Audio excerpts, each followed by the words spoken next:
Hello and welcome in to another episode of the Fantasy Football Forecast. I'm your host, Trevor Scott, joined by my co-host, Matt Giraldi. What's going on, guys? And we are excited to be back on the mics, getting into some of our best and worst calls for the 2024 season. And I was thinking about last week in the playoffs. It was just like, dude, my teams got just crushed, man. It was just so brutal to watch. I had a lot more hope for the Chargers, but man, the first week of the playoffs were entertaining to a point, but there were so many blowouts this time. I feel like, we had some unexpected stuff happen last year. We had the first 7 seed win a game. And then this year it was just like pretty much chalk right down the board, except for Washington. And they won in a close game, but everything else was just like not even that entertaining. So what did you think about Wild Card Weekend? I thought it was interesting because there were a lot of haters on the first round of the college football playoffs saying this would never happen in the NFL. That's exactly what we saw, but very disappointing as a Chargers fan. Like it just reminded me of that game against Tampa Bay a few weeks prior where it's like they're in control a little bit and it's close. And then once they just sort of get out of rhythm, it got ugly. So I don't want to think about it, but great season overall, and they will continue to improve. And it was their first season with Harbaugh, so hopefully that can help. Anyways, they build off of this now after having 5 wins last year, so this is obviously an improvement on that, but it was still disappointing because having Rex Ryan on TV calling Houston the free space, and then it's just like adding expectations. So anyways, NFL week 2 obviously coming up this weekend, and we're gonna have some better matchups hopefully, but I don't know, man, we might have some blowouts again other than the Bills-Ravens game, because it just feels like there's not a lot of very competitive matchups because the top teams feel like they're so much better than everybody else. But let's get into best calls. So we're going to start with our best calls. We're each going to take 2 players, and we're going to start with one of your best calls in the offseason. We didn't have him quite high enough, as it turned out, but Brian Thomas Jr. Yeah, I mean, this is another great example, and we've talked about with BTJs. Like, we were just in love with him, but we didn't push him up high enough. And obviously no one did because he finished as the wide receiver 4 on the season, but just everything was screaming that this guy was going to be a stud, right? The measurables, the 4.33 speed, it's 6'3". He had 17 touchdowns at LSU, sharing the field with Malik Neighbors his last season. Like, the reports out of camp were that no one could keep up with him deep. Like, they were losing all of these. Yeah, unguardable, right? And there was all these vacated targets, losing Calvin Ridley and Zay Jones. Like, BTJ was in 2 wide receiver sets, like, really off the jump. And, we know that Jags like to air it out. And Trevor Lawrence obviously got injured later in the season, but he didn't miss a beat with Mac Jones. And I think with Brian Thomas, it'll be really exciting to kind of dive into for next year how we view his ADP. And I think we'll have a pretty healthy debate between like him and Malik Neighbors and some of those other guys and, the first, early second type round players. But just hats off to BTJ, man. Just what an incredible player. Very excited to watch him continue to progress. Yeah, it's just not very often where you get a guy that steps in immediately as the one, even though he wasn't the one on his college team, and goes over 1,100 yards, right? I mean, in double-digit scores. He was just absolutely phenomenal. I had a lot of them on all of my teams except for our main league, just because, we had been touting him. We had been talking about him. We talked about LSU wide receiver U, right? And so somebody in our league ended up drafting him as a starter in 3 wide receiver leagues. And that was something that was, not necessarily getting pushed there. I mean, he still was getting drafted in the late 40s in ADP amongst wide receivers. So, but yeah, great call, obviously, on him.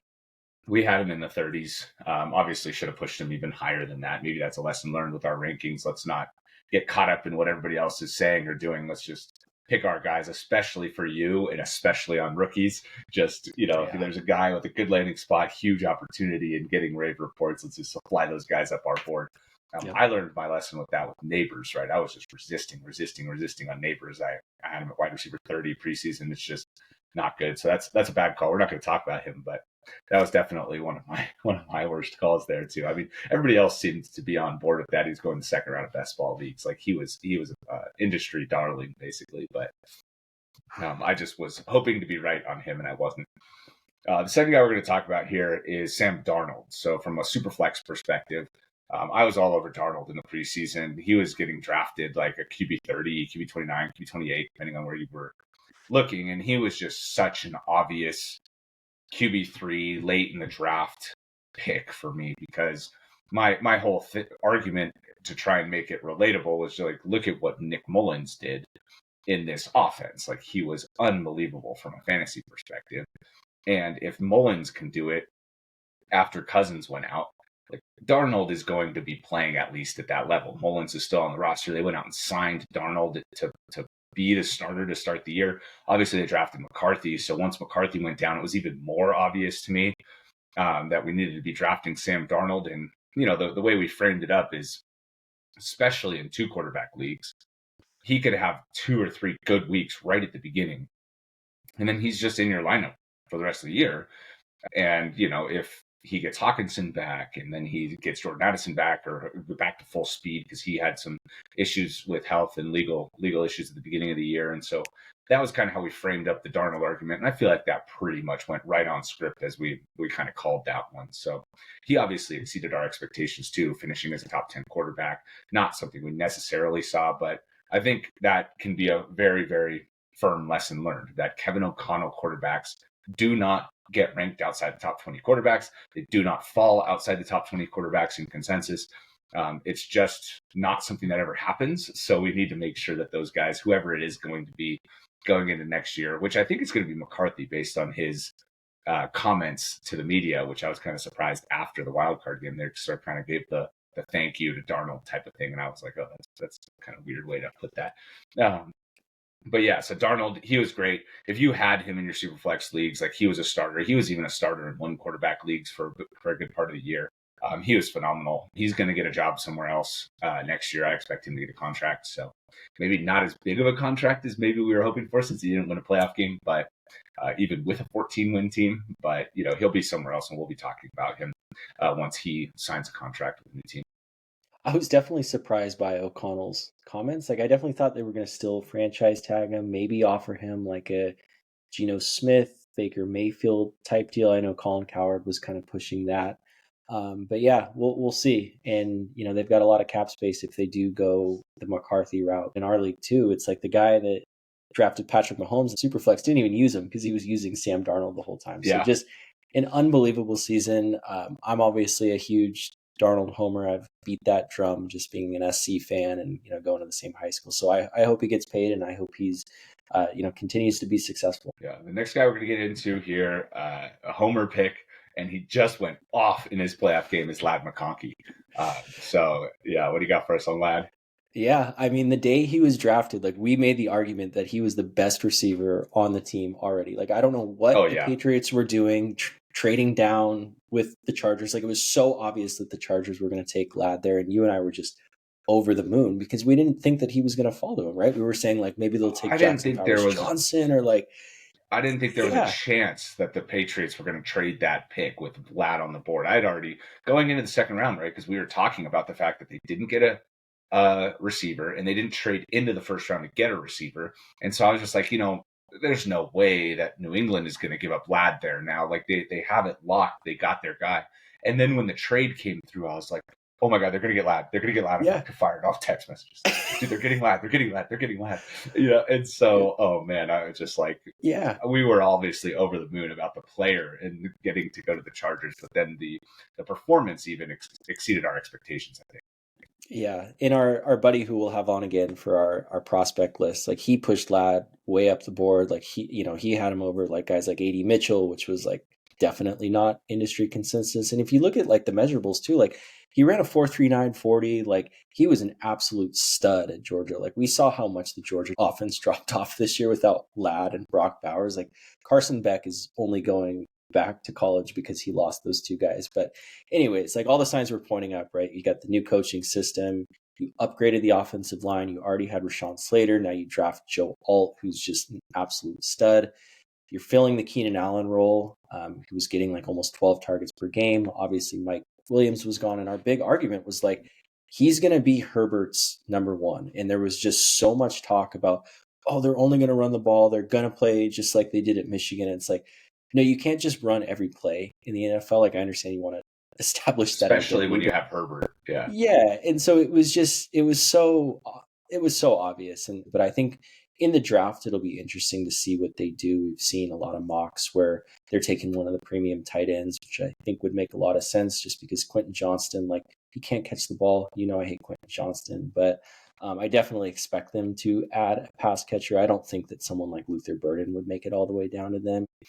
And obviously this is more of a looking back. So like it was a good call. We had him well over consensus too. And we had him much higher than a guy like Brian Thomas Jr., right? Like Ladd was the guy that was pushing the top 25. We had him ranked around Amari Cooper, Rashee Rice, and Calvin Ridley. That was kind of where we had put him in our final rankings. So the fact that he was so high in our rankings, I think, is reflective of what we're talking about here. Now, moving forward into next year, it'll be interesting to see if they sign a one, right? Because they're obviously connected to Tyreek Hill, they're connected to T. Higgins.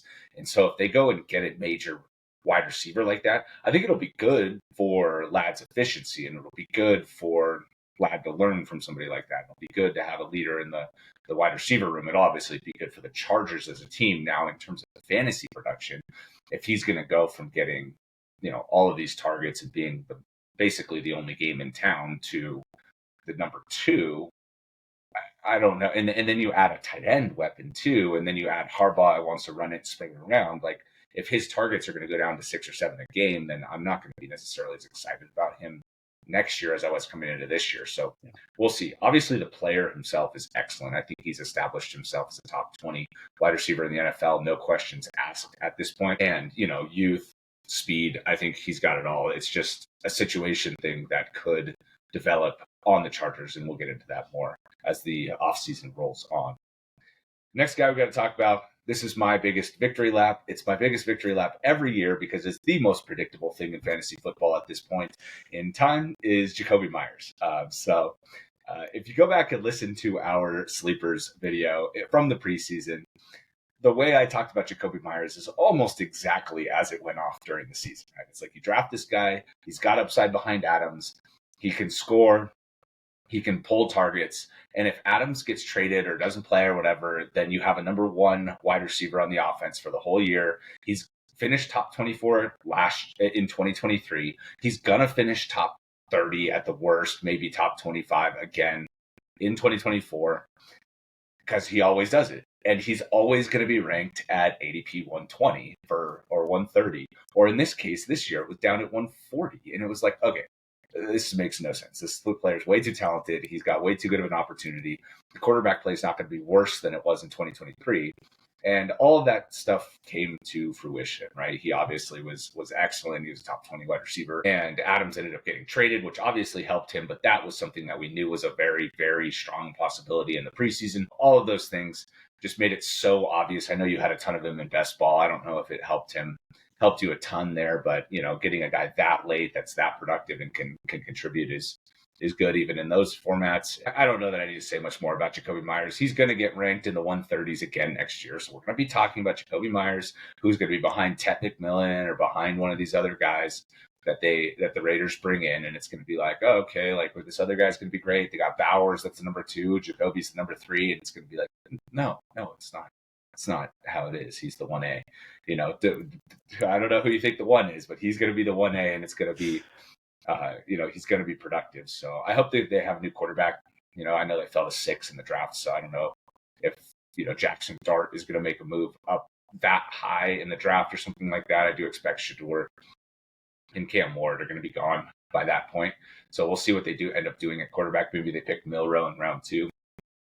But overall, Jakobi, player I just have always loved, I think is always undervalued, and he was excellent this year, especially in 3 wide receiver leagues. He was a set it, forget it starter starting in like week 2 or 3, whenever Adams went out with the hamstring injury, so yeah. So I'm going to continue to beat the drum on Jakobi Meyers. Yeah, and I think for next year, it's not like quarterback play is going to take a step back, because it's either Aiden O'Connell, who he produced with, or it's somebody who comes in and beats out O'Connell. And then, like you mentioned with Tet McMillan, like I know I've seen that mocked a few places. I know the Raiders have bigger needs, and I also don't think that they're going to attract like a T. Higgins or Tyreek Hill type talent. So if they take like a Io Manor or like someone in that category in like round 3, maybe round 2, maybe, I don't think that's going to push Jakobi down at all. No. Yeah, one of those big body guys. Like I think that would make a lot of sense, and I think Meyers will just continue to go back to being productive. So another season where I'm excited about him and would expect him to finish top 30. Again, one of those things where we'll see moving forward, but that was definitely my best call of the offseason because it was somebody who could get so late in the draft. Moving over to our worst calls now, some of the guys we got very wrong here. And the first guy that we're going to go over is Zamir White. With Zamir White, like this is just another great example of not falling in love with a small sample size. Like over the last 4 games in 2023, he was averaging 14 half PPR points per game. We thought the identity of this team was going to be run heavy, like a lot of 12 personnel with Michael Mayer and Brock Bowers. Like PFF had their offensive line ranked like middle of the pack heading into the season.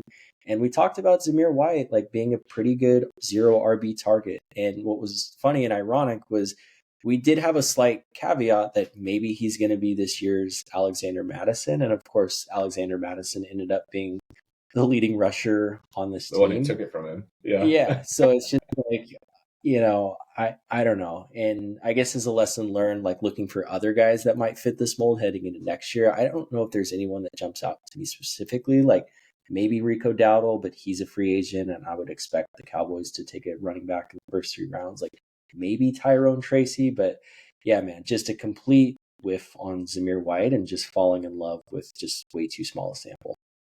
Yeah. And the other thing with the Raiders specifically that, it happened the year before too.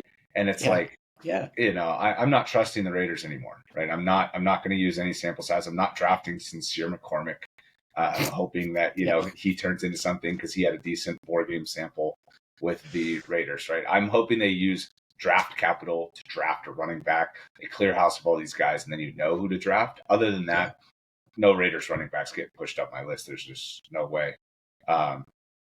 So other than that, Zamir White, terrible call. I mean, I was pushing him up just because I thought he was the only game in town, and Alexander Mattison, I mean, he was terrible and got his job taken from him in Minnesota. And so, when he signed there, I was like, okay, that's decent backup. Like he can pass catch a little bit. Like, he can work on the goal line if needed, right? Like he's decent, but it's not like I thought he was going to come in and take the job from a younger Zamir White that we just saw average 100 plus yards per game for 6 games at the end of the year before. I just really thought Zamir was going to take the job and run, and I'm not falling for that again with the Raiders anymore.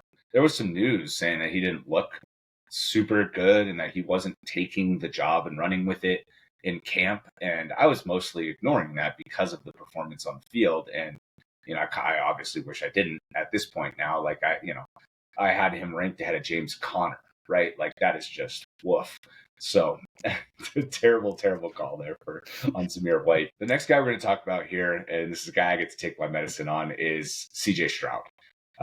Obviously from our Superflex audience that listened to us and pushed Stroud all the way up to 5, I had him kind of like as the guy I wanted if I missed those first 4 quarterbacks, and kind of said, look, he's going to ascend into this set it and forget it player, this 20 point per game player. And wow, was that wrong. I mean, I know he lost his weapons. He lost Nico for a good amount of time, then Diggs, then Dell at the end of the year, but he never got in a rhythm. He was not scoring a lot. The offense ran a lot more through Mixon than I was expecting, high rushing volumes, because that was kind of my argument, is if he gets up to 37 or 38 attempts per game, which I thought, they could potentially be throwing the ball 60% of the time, that, then he could have this high yardage volume, high floor. And then if the touchdowns, also made their way into his stat line, that, he could be good. But none of that ended up happening, right? He just was so bad as a passer, low volume, no touchdowns, lost his weapons. And so he ended up being somebody in Superflex that you borderline like couldn't even play. Like if you scooped up anybody late, like any of the Geno Smith, Sam Darnold, any of those type of players, or got Drake May off the waiver wire, which is what happened in our league. You got drafted Bo Nix late. Like anything could have happened where CJ Stroud was the one you were looking to replace. And that's rough in a Superflex league where your first or second round pick is somebody that you actively have to replace. And you're just fighting that all year long. So Stroud, just a rough call for me this year. I remember you and I were going back and forth. You had Stroud 5. I had Richardson, and I know that was kind of a healthy debate, and I was really excited. And then week 1, we we saw them play each other, right? And it was a close game. Texans ended up winning, but it was like Stroud put up 18 fantasy points, Richardson put up 27, and it was like, okay, here we go. Like our guys are rolling, and then the wheels obviously fell off even more for Richardson. But yeah, I and 2 weeks later, Richardson wasn't starting. yeah, just brutal, man. But you're right. Like in Superflex, that's what makes it so much more fun and challenging, is because you took Stroud over like a Saquon Barkley, right? In some instances, in a Superflex draft, it's just in our league, he did, yeah. And so it can really crater your season. So, and one of the reasons I've always kind of liked to wait is because I'm kind of risk averse in that regard. But I don't know. Maybe we'll table that for another day, I guess. Yeah, for sure. And, the risk averse thing and missing out on Barkley, that's also why at the top of the draft, we say get a stud at quarterback or like mostly wait, right? Like I was high on Stroud, but it wasn't like I was going to take Stroud in round 2. And I was saying that, right? I was like, look, you can get one of these top 4 guys. You get Hurts, Lamar, Allen, or Mahomes, which Mahomes obviously didn't end up working out too well either. But, that was kind of the tier where it's like, okay, try and get one of those guys. If you don't, you probably want to wait until the 3rd round and get in on that Dak, Kyler, and Burrow tier, which I think ended up being right for the most part. And honestly, I think that also speaks to how I normally rank quarterbacks. It's like I normally take the veteran that I know what they are. I'm very confident in the fact that I know what I'm getting from a veteran. That's how I always push up my quarterback ranks. And I didn't do it with Stroud or Richardson, really, I guess. But, pushing up Burrow and Kyler specifically would have been the play. And we talked about moving Kyler to 5 and all that stuff. But, maybe that's an additional lesson learned on the quarterbacks going into next year. Is like when you know what you're getting, that's who we want, and it's like you can count on these quarterbacks in the middle rounds to not crater your season. So you can build the rest of your roster and you get good enough quarterbacks to help you sustain, guys like Baker even. The next guy we're going to get into is Terry McLaurin. So this one is the opposite, right? Someone where we had him ranked very low and said he basically has no upside. And wow, could we have not been more wrong about that, because Daniels was significantly better than anything that we thought we were getting. So what else you got on McLaurin? My biggest hesitation, well, it was twofold, right? Like he finished as wide receiver 32 the year prior, even though Sam Howell, he was a sack and turnover machine, but he still threw for 4,000 yards. And I didn't think that Jaden Daniels was going to get anywhere near that. And like, obviously he ran a lot, but he still got up to 3,500 yards through the air. And since McLaurin's highest touchdown total coming into this year was 7, which was his rookie season, like I didn't think he was going to even get anywhere near the 13 he got to this year. And like, none of this was a knock on McLaurin as much as I had my doubts about Jaden Daniels. Like his Heisman campaign was obviously incredible, but I overthought it, right? Like he had a great offensive line. He was throwing to Neighbors and BTJ. Yeah. And it was like, and then I see his slender frame. And I'm like, I don't think that the hits that he took in college are going to be sustainable in the NFL. So this is, and so this is kind of just like a complete like twofold miss on both of those guys. Terry ended up finishing as the wide receiver 6. Like they are definitely going to add a number 2 in the offseason. Like Zach Ertz ended up being their number 2. I think Zacchaeus was their 3, Noah Brown. Like those guys, aren't it. And so we'll see who they end up drafting or bringing in. But yeah, man, Terry's it was so wrong. I think they're looking for one big time weapon. I mean, they've been trying to trade for a receiver since Brandon Ayuk in the preseason. Like they definitely knew what they had in Daniels because they weren't going out trying to acquire a veteran like that in the preseason without knowing that he was going to be good. So, they were very confident in him through the beginning of the offseason program. I mean, I can only imagine you get him out there and you're seeing him make throws like this and you're like, oh, wait a second. Let's get another weapon in here. Yeah.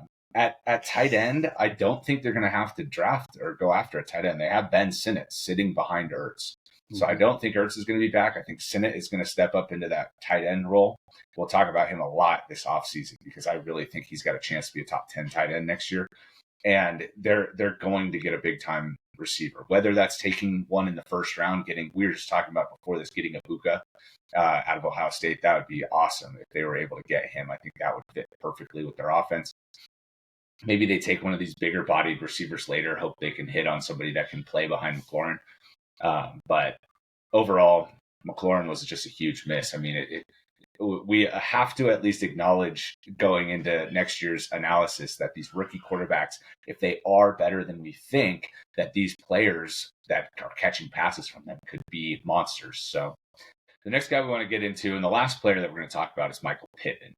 So this was my biggest whiff, I feel like, at wide receiver. I had him pushed up at wide receiver 15. Just really high. Best ball wasn't with me, like all the underdog rankings. Most people had him outside their top 20. And I was looking at the end of the year with Gardner Minshew, and, Pittman was just constantly ranked in the top 10, constantly racking up a ton of targets, constantly being featured.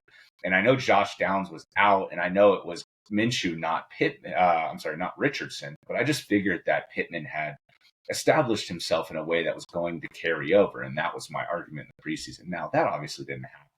There's a lot of people saying that, the Downs Pittman target distribution when they were on the field together was almost the same. Richardson even preferred Downs, and that's what ended up happening. So, but going into next year and going forward, I think I'm going to put a lot more weight into what the quarterback prefers versus what the offense looked like if it's a different quarterback. So I'm not going to be buying into the this is going to the quarterback's going to come in and it's going to stay the same in terms of the target share, because that isn't what happened. And I know obviously Downs is a pretty good player, but I just really thought it was going to be Pittman, and he was bad this year. I mean, he had a couple of good games. He showed out at the end of the year a little bit with Richardson, but just overall they didn't really have an alpha. And, he was even good when Downs was out, right? I mean, Downs got hurt again at the end of the year, and that's when he kind of started being good again in terms of production. So I don't know if it's too many cooks in the kitchen. Those guys are all under contract. Again, I don't know. I'm not going to be in on Pittman again in the same way, obviously. I think he's going to be outside the top 30. But just terrible call overall. I had him over so many good players there in that range.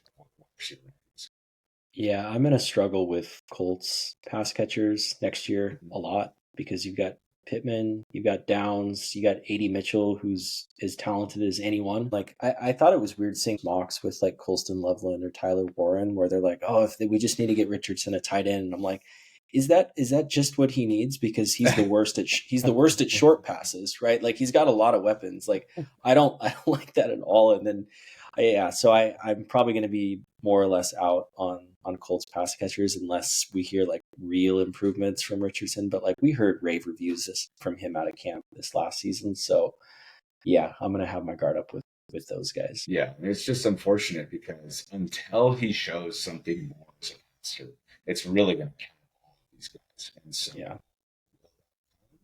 maybe because he hasn't really started that many games since high school.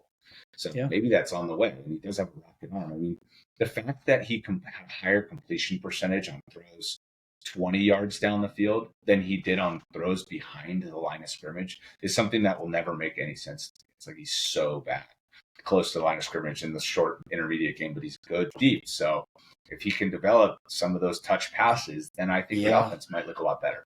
I mean, if you were to ask me right now who I would target in best ball, it would be Alec Pierce, because you can get him the latest and he's gonna run a go route every time. And Richardson, those every other games where he just hits them deep, like, give me that. Circling all the way back to Pittman, I mean, unfortunately that didn't work out, and he's going to be ranked really low. So maybe he turns into a little bit of a sleeper, because if you can start getting him, outside of your starting lineups or outside of your, as your third, maybe fourth bench player, if that starts to be where he goes, I think he could turn into a decent value there for next season, just coming out of the draft and see what you got, see how they set up their offense in the preseason, see where he lands in ADP. So, but yeah, I won't be tooting the Michael Pittman horn this year. I was very much on that trade last year, and I will be getting off. I have officially exited. All right, with that, thank you guys so much for watching. That's our best and worst calls for 2024. We're not going to be doing a ton of looking back content anymore. It's going to be mostly looking forward. We're going to start the NFL draft the rookie players. We're going to do a rookie mock. We're going to be continuing to do mock draft Mondays. So stick with us for all of that. We look forward to talking to you in the next one. Later.